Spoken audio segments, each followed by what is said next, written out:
ಗೆಳೆಯರೇ, ನಮಸ್ಕಾರ. ಇಂದಿನ ವಿಶೇಷ ಕಾರ್ಯಕ್ರಮಕ್ಕೆ ನಿಮಗೆ ಸ್ವಾಗತ ಮತ್ತು ಸುಸ್ವಾಗತ. ಇಂದಿನ ಕಾರ್ಯಕ್ರಮದ ಶೀರ್ಷಿಕೆ ಜ್ಯೋತಿಷಿಗಳು ಹೇಳುವ ಭವಿಷ್ಯ. ಗೆಳೆಯರೇ, ನಿಮಗೆಲ್ಲ ಗೊತ್ತಿರುವ ಹಾಗೆ ಜ್ಯೋತಿಷಿಗಳು, ನೀವೆಲ್ಲ ಜ್ಯೋತಿಷಿಗಳನ್ನು ನೋಡಿರ್ತೀರಿ. ಜ್ಯೋತಿಷಿಗಳ ಹೇಳ್ತಕ್ಕಂಥ ವಿಚಾರಗಳನ್ನು ಕೂಡ ನೀವು ಕೇಳಿರ್ತೀರಿ. It has become a very common. ಇದು ಜ್ಯೋತಿಷಿಗಳ ಒಂದು ಭವಿಷ್ಯ. ನಮಗೆಲ್ಲ ಗೊತ್ತಿರುವ ಹಾಗೆ ಈ ಜ್ಯೋತಿಷಿಗಳು ದಿನ ಭವಿಷ್ಯ, ವಾರ ಭವಿಷ್ಯ, ತಿಂಗಳ ಭವಿಷ್ಯ ಮತ್ತು ಇದಕ್ಕಿಂತ ಹೆಚ್ಚಾಗಿ ಪ್ರತಿದಿನ ಟಿ ವಿಗಳಲ್ಲಿ ಬಂದು ಅವರು ಪ್ರತಿದಿನ ಭವಿಷ್ಯದ ವಿಚಾರವಾಗಿ ತಮ್ಮ ಪ್ರೇಕ್ಷಕರೊಂದಿಗೆ ಮಾತನಾಡುತ್ತಿರುತ್ತಾರೆ. ಪ್ರೇಕ್ಷಕರು ಕೂಡ ಇವುಗಳನ್ನು ನಂಬಿ ಅವರಿಗೆ ಇರತಕ್ಕಂಥ ಸಮಸ್ಯೆಗಳನ್ನು ಈ ಜ್ಯೋತಿಷಿಗಳಿಗೆ ಅಥವಾ ಸ್ವಾಮೀಜಿಗಳಿಗೆ ಕೇಳ್ತಿರ್ತಾರೆ ಮತ್ತು ಅದಕ್ಕೆ ಪರಿಹಾರವಾಗಿ ಅವರು ಪರಿಹಾರವನ್ನು ಕೂಡ ಹೇಳ್ತಿರ್ತಾರೆ. ಇದು ಕೇವಲ ಒಂದು ನಂಬಿಕೆಯ ಮೇಲೆ ಹೋಗುತ್ತದೆ. ಇನ್ನು ವಾಸ್ತವಾಂಶ, ಇದು ಎಷ್ಟರ ಮಟ್ಟಿಗೆ ಸರಿ ಅಂತಕ್ಕಂಥ ಒಂದು ವಿಚಾರ. ಇದು ವೈಜ್ಞಾನಿಕವಾಗಿ ಯೋಚನೆ ಮಾಡಿದಾಗ ಇದೊಂದು ವಿಚಾರ ಮಾಡತಕ್ಕಂಥ ಒಂದು ಸಂಗತಿ, ಪಾಯಿಂಟ್ ಆಫ್ ಡಿಸ್ಕಷನ್. ಇದು ಎಷ್ಟು ಸರಿ ಎಷ್ಟು ತಪ್ಪು ವೈಜ್ಞಾನಿಕವಾಗಿ.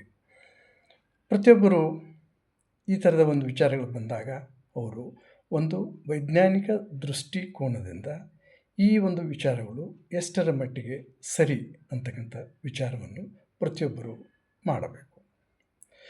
ತೀರಾ ಇತ್ತೀಚೆಗೆ ನಡೆದಂಥ ಒಂದು ಘಟನೆ, ಒಂದು ಟೆಕ್ಕಿ, ಒಬ್ಬ ಸಾಫ್ಟ್ವೇರ್ ಉದ್ಯೋಗಿ ಮಹಿಳೆ, ಕೇವಲ 26-27 ವರ್ಷದಂದು ಇರತಕ್ಕಂಥ ಒಂದು ಮಹಿಳೆ. She was working in Bangalore as a software engineer. ಅವರು ಜ್ಯೋತಿಷಿ ಹತ್ತಿರ ಹೋಗಿ ಜ್ಯೋತಿಷ್ಯವನ್ನು ಕೇಳಲಾಗಿ ಜ್ಯೋತಿಷಿ ಅವರಿಗೆ ಹೇಳುತ್ತಾನೆ, ನಿಮಗೆ ದೀರ್ಘಾವಧಿ ಅಥವಾ ದೀರ್ಘ ಆಯುಷ್ಯ ಇಲ್ಲ ಅಂತಕ್ಕಂಥ ವಿಚಾರವನ್ನು ಅವನು ಆ ಒಂದು ಹೆಣ್ಮಗಳಿಗೆ ಹೇಳ್ತಾನೆ. ಇದಕ್ಕೆ ಆ ಒಂದು ಹೆಣ್ಮಗಳು ನೊಂದುಕೊಂಡು ತನ್ನ ಪ್ರಾಣವನ್ನೇ ಕಳೆದುಕೊಳ್ಳುತ್ತಾಳೆ. ಇದು ಒಂದು ಯೋಚನೆ ಮಾಡತಕ್ಕಂಥ ಒಂದು ವಿಚಾರ. ಜ್ಯೋತಿಷಿಗಳು ಏನನ್ನೇ ಹೇಳಿದರೂ ಕೂಡ ಸರಿಯಾದ ರೀತಿಯಲ್ಲಿ ಹೇಳಬೇಕು ಮತ್ತು ವೈಜ್ಞಾನಿಕವಾಗಿ ಅದು ಸರಿ ಇರಬೇಕು. ಮತ್ತು ಕೇಳಿಸಿಕೊಂಡಂಥ ವ್ಯಕ್ತಿಗಳೂ ಕೂಡ ಇದು ಎಷ್ಟರ ಮಟ್ಟಿಗೆ ಸರಿ ಅಥವಾ ತಪ್ಪು ಅಂತಕ್ಕಂಥ ವಿಚಾರ ಮಾಡ್ತಕ್ಕಂಥ ಒಂದು ಶಕ್ತಿಯನ್ನು ತಮ್ಮಲ್ಲಿ ತಾವು ರೂಢಿಸಿಕೊಳ್ಳಬೇಕು. ಇನ್ನೂ ಒಂದು ಉದಾಹರಣೆ ಹೇಳುವುದಾದರೆ, ವೈಕುಂಠ ಏಕಾದಶಿಯಂದು ತೀರಿಕೊಂಡಂತಹ ವ್ಯಕ್ತಿಗಳು ಸ್ವರ್ಗಕ್ಕೆ ಹೋಗುತ್ತಾರೆ ಎನ್ನತಕ್ಕಂತಹ ಒಂದು ನಂಬಿಕೆ. ಈ ಒಂದು ನಂಬಿಕೆಯನ್ನು ಜ್ಯೋತಿಷಿಗಳು ಜನರ ಒಂದು ಮನಸ್ಸಿನಲ್ಲಿ ಮೂಡಿಸಿರುತ್ತಾರೆ. ಅದನ್ನು ನಂಬಿಕೊಂಡು ಬಹಳಷ್ಟು ಜನರು ತಮ್ಮ ಪ್ರಾಣವನ್ನು ವೈಕುಂಠ ಏಕಾದಶಿಯಂದು ಕಳೆದುಕೊಂಡಿದ್ದಾರೆ.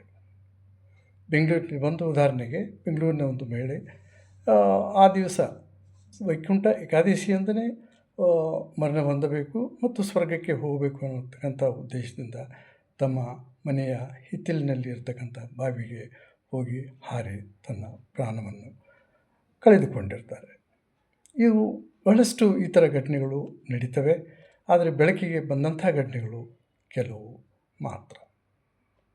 ಇದೇ ರೀತಿಯಲ್ಲಿ 2012 ಡಿಸೆಂಬರ್ 21ರಂದು ಪ್ರಳಯ ಆಗುತ್ತದೆ, ಜಗತ್ತು ಮುಳುಗಿ ಹೋಗುತ್ತದೆ ಎಂದು ಭವಿಷ್ಯವಾಣಿಯನ್ನು ಬಹಳಷ್ಟು ಈ ಭವಿಷ್ಯವಾಣಿಯನ್ನು ನುಡಿತಕ್ಕಂಥ ವ್ಯಕ್ತಿಗಳು ಟಿ ವಿ ಮಾಧ್ಯಮದ ಮುಖಾಂತರ ಸತತವಾಗಿ ಈ ಒಂದು ವಿಚಾರವನ್ನು ಬಿಂಬಿಸ್ತಿದ್ದರು. ಪ್ರತಿಯೊಬ್ಬರಲ್ಲಿ ಇದನ್ನು ಹರಡುತ್ತಿದ್ದರು.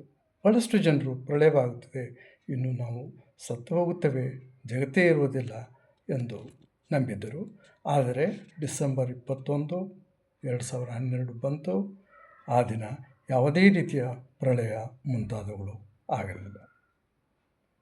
ಆವಾಗ ಈ ಒಂದು ಭವಿಷ್ಯವನ್ನು ಹೇಳ್ತಕ್ಕಂಥ ವ್ಯಕ್ತಿಯನ್ನು ಕೇಳಿದಾಗ ಅವರಿಂದ ಯಾವುದೇ ರೀತಿಯ ಒಂದು ಉತ್ತರಗಳು ಇಲ್ಲ.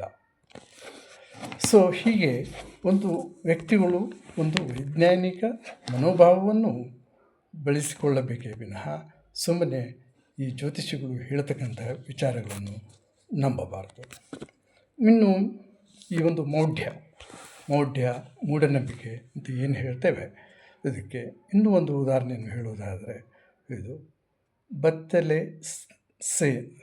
ಸೇವೆ.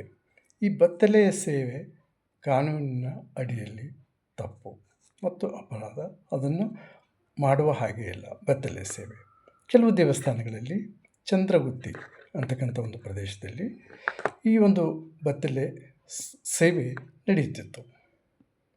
ಅದನ್ನು ಎಷ್ಟು ಜನರು ಹೇಳಿದರೂ ಕೂಡ ಬತ್ತಲೆ ಸೇವೆಯನ್ನು ಮಾಡತಕ್ಕಂಥ ವ್ಯಕ್ತಿಗಳು ಅದಕ್ಕೆ ಕಿವಿಗೊಡದೆ ಅದೇ ರೀತಿ ಮುಂದಿಸಿದರು. ಇದರ ವಿರುದ್ಧವಾಗಿ ಒಂದು ದೊಡ್ಡ ಜನರ ಒಂದು ಆಂದೋಲನವೇ ನಡೆದು ಈ ಒಂದು ಆಂದೋಲನದಿಂದಾಗಿ ಅದು ಒಂದು ಕೊನೆಗೊಂಡಿತೇ ವಿನಃ ಅದು ಹಾಗೆ ಮುಂದುವರಿತಿತ್ತು. ಈಗ ಅದಕ್ಕೆ ಸರ್ಕಾರ ಸಂಪೂರ್ಣವಾದ ಕಡಿವಾಣವನ್ನು ಹಾಕಿ ಆ ಒಂದು ಬೆತ್ತಲೆ ಸೇವೆಯನ್ನು ಸಂಪೂರ್ಣವಾಗಿ ನಿಷೇಧಿಸಲಾಗಿದೆ ಮತ್ತು ಸಂಪೂರ್ಣವಾಗಿ ನಿಲ್ಲಿಸಲಾಗಿದೆ. ಅದರಿಂದ ಜನರು ಈ ಮೌಢ್ಯತೆಯಿಂದ ಹೊರಬರಬೇಕು ಮತ್ತು ಈ ರೀತಿಯ ಸೇವೆಗಳನ್ನು ನಡೆಸಬಹುದು. ಇದೇ ರೀತಿಯಲ್ಲಿ ಕೆಲವು ದೇವಸ್ಥಾನಗಳಲ್ಲಿ ಮಡೆ ಸ್ನಾನವನ್ನು ಮಾಡ್ತಾರೆ. ಈ ಮಡೆ ಸ್ನಾನ ಮಾಡತಕ್ಕಂಥದ್ದು ತಪ್ಪು. ಯಾರು ಈ ರೀತಿಯ ಮಡೆ ಸ್ನಾನಗಳನ್ನು ಇದು ಮೌಢ್ಯತೆಯಿಂದ ಅವರ ತಲೆಯಲ್ಲಿ ಈ ಕೆಲವು ಭವಿಷ್ಯವನ್ನು ನುಡಿತಕ್ಕಂಥ ವ್ಯಕ್ತಿಗಳು ಅವರ ತಲೆಯಲ್ಲಿ ಈ ಮಡೆ ಸ್ನಾನ ಮುಂತಾದ ಕೆಲವು ವಿಚಾರಗಳನ್ನು ಅವರ ಮನಸ್ಸಿನಲ್ಲಿ ಹಾಕಿರ್ತಾರೆ. ಅಂಥ ಒಂದು ಸಂದರ್ಭದಲ್ಲಿ ಆ ಒಂದು ಮೌಢ್ಯಕ್ಕೆ ಒಳಗಾಗಿ ಈ ರೀತಿಯ ಮಡೆ ಸ್ನಾನ ಮುಂತಾದವುಗಳನ್ನು ಮಾಡುತ್ತಾರೆ.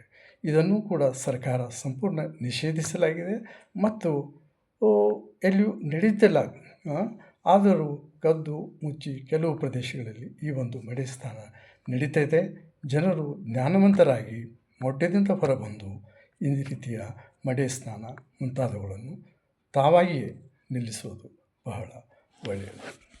ಮತ್ತು ಇನ್ನೂ ಒಂದು ಮುಂದುವರೆದು ಹೇಳಬೇಕೆಂದರೆ ಇದು ಒಂದು ಹೃದಯ ವಿದ್ರಾವಕ ಒಂದು ಘಟನೆ. ಇದು ಒಂದು ಗೃಹ ಪ್ರವೇಶಕ್ಕೆ ಸಂಬಂಧಿಸಿದ್ದು. ನಾವು ಇದನ್ನು ಪೇಪರಲ್ಲಿ ನೋಡತಕ್ಕಂಥ ಒಂದು ವಿಚಾರ. ಒಬ್ಬರು ಒಂದು ಮನೆಯನ್ನು ಕಟ್ಟಿ ಯಾವುದೋ ಒಬ್ಬ ಜ್ಯೋತಿಷಿ ನರಬಲಿಯನ್ನು ಕೊಡಬೇಕು ಎಂದು ಹೇಳಿದ್ದ. ಅದರಂತೆ ಆ ಮನೆಯನ್ನು ಕಟ್ಟಿಸಿದಂಥ ಒಬ್ಬ ವ್ಯಕ್ತಿ ಒಂದು ಚಿಕ್ಕ ಬಾಲಕನನ್ನು ನರಬಲಿಯನ್ನು ಕೊಟ್ಟು ಆ ಒಂದು ಗೃಹ ಪ್ರವೇಶವನ್ನು ಅವನು ಮಾಡುತ್ತಾನೆ. ಇದು ಕಾನೂನು ಬಾಹಿರ. ಯಾರೂ ನರಬಲಿಯನ್ನು ಕೊಡಕೂಡದು.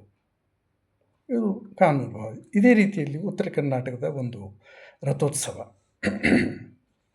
ಆ ಒಂದು ರಥೋತ್ಸವದಲ್ಲಿ ರಥವನ್ನು ಎಳೆದುಕೊಂಡು ಹೋಗ್ತಕ್ಕಂಥ ಒಂದು ರಥ ನಿಂತಿದ್ದವು, ಮುಂದೆ ಹೋಗುತ್ತಿರಲಿಲ್ಲ. ಆವಾಗ ಇದೇ ರೀತಿಯ ಸ್ವಾಮೀಜಿಗಳು ಅಥವಾ ಭವಿಷ್ಯ ನುಡಿತಕ್ಕಂಥ ವ್ಯಕ್ತಿಗಳು ಒಂದು ನರಬಲಿಯನ್ನು ಕೊಟ್ಟರೆ ಈ ಒಂದು ರಥ ಮುಂದೆ ಹೋಗುತ್ತದೆ ಎಂದು ಅಭಿಪ್ರಾಯ ಕೆಲವರಿಗೆ ಹೇಳ್ತಾರೆ. ಆವಾಗ ಅಲ್ಲಿರ್ತಕ್ಕಂಥ ಒಬ್ಬ ವ್ಯಕ್ತಿ ಮುಂದೆ ಬಂದು ತನ್ನ ಮಗನನ್ನು 6 ವರ್ಷದ ಒಬ್ಬ ಮಗನನ್ನು ಆ ಒಂದು ರಥದ ಗಾಲಿಗೆ ಮಲಗಿಸಿ ಬಲಿಯನ್ನು ಕೊಟ್ಟಂಥ ಒಂದು ಘಟನೆ ಇದು ಕೂಡ ಎಂದು ನಡೆಯಬಾರದು. ಇದು ಕಾನೂನು ಬಾಹಿರ. ಈ ರೀತಿಯ ನರಬಲಿಗಳಾಗಲಿ, ಮಡೆ ಸ್ನಾನಗಳಾಗಲಿ, ಬತ್ತಲೆ ಸೇವೆಗಳಾಗಲಿ ಅಥವಾ ಯಾವುದೇ ಈ ಒಂದು ಮೌಢ್ಯದಿಂದ ನಡೆಯತಕ್ಕಂಥ ಈ ರೀತಿಯ ಕಾರ್ಯಗಳು ಎಂದು ನಡೆಯಕೂಡದು ಮತ್ತು ಜನರು ಜ್ಞಾನವಂತರಾಗಬೇಕು. ಇದರ ವಿರುದ್ಧವಾಗಿ ಇನ್ನು ಟಿ ವಿಗಳಲ್ಲಿ ಬರ್ತಕ್ಕಂತಹ ಭಾಳಷ್ಟು ಜ್ಯೋತಿಷಿಗಳು ಪ್ರತಿದಿನ 1 ಗಂಟೆ ಅರ್ಧ ಗಂಟೆ ಅವರ ಕಾರ್ಯಕ್ರಮ. ಇದು ಮ್ಯೂಚುವಲ್ ಅಂಡರ್ಸ್ಟ್ಯಾಂಡಿಂಗ್. ಟಿ ವಿ ಮಾಧ್ಯಮದ ಒಂದು ಚಾನಲ್ನವರು ಮತ್ತು ಈ ಸ್ವಾಮೀಜಿಗಳು ಅವರ ಮಧ್ಯೆ ಇರತಕ್ಕಂಥ ಮ್ಯೂಚುವಲ್ ಅಂಡರ್ಸ್ಟ್ಯಾಂಡಿಂಗಿಂದ ಇದು ನಡೆದಿದೆ. ಅವರ ಒಂದು ಲಾಭಕ್ಕಾಗಿ ಮಾಡ್ತಕ್ಕಂಥದ್ದು. ಇದನ್ನು ಕೂಡಲೇ ಈ ಚಾನಲ್ನವರು ಸ್ವಯಂ ಪ್ರೇರಿತರಾಗಿ ಈ ರೀತಿಯ ತಪ್ಪು ಸಂದೇಶನ ಬಿಂಬಿಸ್ತಕ್ಕಂಥ ಈ ಚಾನಲ್ ಪ್ರೋಗ್ರಾಮ್ಗಳನ್ನು ಅವರು ಕೂಡಲೇ ನಿಲ್ಲಿಸಬೇಕು. ಇಲ್ಲದೇ ಹೋದರೆ ಸರ್ಕಾರವೇ ಕೂಡಲೇ ಒಂದು ಕ್ರಮವನ್ನು ಕೈಗೊಂಡು ಇವಕ್ಕೆ ಒಂದು ಕಡಿವಾಣವನ್ನು ಹಾಕಬೇಕು. ಭಾಳಷ್ಟು ಗ್ರಾಹಕರು ಈ ಟಿ ವಿ ಚಾನಲ್ಗಳನ್ನು ನೋಡಿ ಭಾಳಷ್ಟು ಸಮಸ್ಯೆಗೆ ಒಳಗಾಗಿದ್ದಾರೆ. ಆದರೆ ಅವರು ಕನ್ಸ್ಯೂಮರ್ ಕೋರ್ಟ್ಗಳಿಗಾಗಲಿ ಈ ಕನ್ಸ್ಯೂಮರ್ ಫೋರಮ್ಗಳಲ್ಲಿ ಹೋಗುವ ಹಾಗೇ ಇಲ್ಲ. ಏಕೆಂದರೆ ಈ ಸ್ವಾಮೀಜಿಗಳಾಗಲಿ ಭವಿಷ್ಯವನ್ನು ನುಡಿತಕ್ಕಂಥ ವ್ಯಕ್ತಿಗಳು ದೇ ಆರ್ ನಾಟ್ ರಿಜಿಸ್ಟರ್ಡ್. ಅವರು ನೋಂದಾಯಿತ ವ್ಯಕ್ತಿಗಳು ಇಲ್ಲ. ಆದ್ದರಿಂದ ಅವರ ಒಂದು ನೊಂದಿರತಕ್ಕಂಥ ವ್ಯಕ್ತಿಗಳು ಕೋರ್ಟಿಗೆ ಹೋದರೂ ಕನ್ಸ್ಯೂಮರ್ ಕೋರ್ಟಿಗೆ ಹೋದರೂ ಕೂಡ ಅವರ application in the beginning it gets rejected. ಆದ್ದರಿಂದ ಸರ್ಕಾರಗಳು ಇದರ ವಿಶೇಷವಾಗಿ ಈ ಮೌಢ್ಯ ಮತ್ತು ಮೂಢನಂಬಿಕೆಗಳ ವಿರುದ್ಧವಾಗಿ ವಿಶೇಷ ಕಾನೂನುಗಳನ್ನು ರಚಿಸಿ ಈ ಜನರನ್ನು ಸಮಸ್ಯೆಗಳಿಂದ ಪಾರು ಮಾಡಬೇಕು. ಈ ಜ್ಯೋತಿಷ್ಯದ ಅಂಗಡಿಗಳನ್ನು ನಿಯಂತ್ರಿಸುವ ಕಾನೂನನ್ನು ಸರ್ಕಾರಗಳು ಏಕೆ ಮಾಡುತ್ತಿಲ್ಲ? ಒಬ್ಬ ಡಾಕ್ಟರ್ ಯಾವುದೇ ಒಂದು ತಪ್ಪು ಔಷಧಿ ಕೊಟ್ಟಂಥ ಸಂದರ್ಭದಲ್ಲಿ ಅವನ ವಿರುದ್ಧ ಕಾನೂನು ಕ್ರಮ ಕೈಗೊಳ್ಳಬಹುದು. ಯಾವುದೇ ಒಬ್ಬ ಒಂದು ಔಷಧಿಯ ಒಂದು ತಯಾರಕ ಫ್ಯಾಕ್ಟರಿ ಇದ್ದರೂ ಸಹ ಅವನ ವಿರುದ್ಧವಾಗಿ ತಪ್ಪು ಕೆಮಿಕಲನ್ನು ಮಿಕ್ಸ್ ಮಾಡಿ ಇತ್ತೀಚೆಗೆ ಕೆಲವು ಮಕ್ಕಳು ತೀರಿಕೊಂಡರು, ಅವನ ಮೇಲೆ ಕಾನೂನು ಕ್ರಮ ಇದೆ. ಆದರೆ ಈ ಜ್ಯೋತಿಷ್ಯಗಳ ಮೇಲೆ ಯಾಕೆ ಕಾನೂನು ಕ್ರಮ ಇಲ್ಲ ಅಂತಕ್ಕಂಥದ್ದು ಮುಖ್ಯವಾದಂತಹ ಒಂದು ವಿಚಾರ. ಮತ್ತು ಪ್ರಗತಿಪರರ ವಿಚಾರಗಳಿಗೆ ಸರ್ಕಾರಗಳು ಖಂಡಿತವಾಗಿಯೂ ಸ್ಪಂದಿಸಬೇಕು. ಸೊ ಹಾಗೆ ಈ ರೀತಿಯ ಒಂದು ಟಿ ವಿ ಚಾನಲ್ಗಳಿಂದಾಗಲಿ ಜ್ಯೋತಿಷಿಗಳಿಂದಾಗಲಿ ಯಾವುದೇ ರೀತಿಯ ಸಮಸ್ಯೆಗಳು ಸಮಾಜಕ್ಕೆ ಯಾವುದೇ ರೀತಿಯ ಸಮಸ್ಯೆಗಳು ಉಂಟಾಗುವುದು. ಗೆಳೆಯರೇ, ಅಜ್ಞಾನ ಮತ್ತು ಮೂಢನಂಬಿಕೆಗಳಿಂದ ದೂರವಿದ್ದು ಜ್ಞಾನವಂತರಾಗಿ ನಾವು ಬಾಳೋಣ.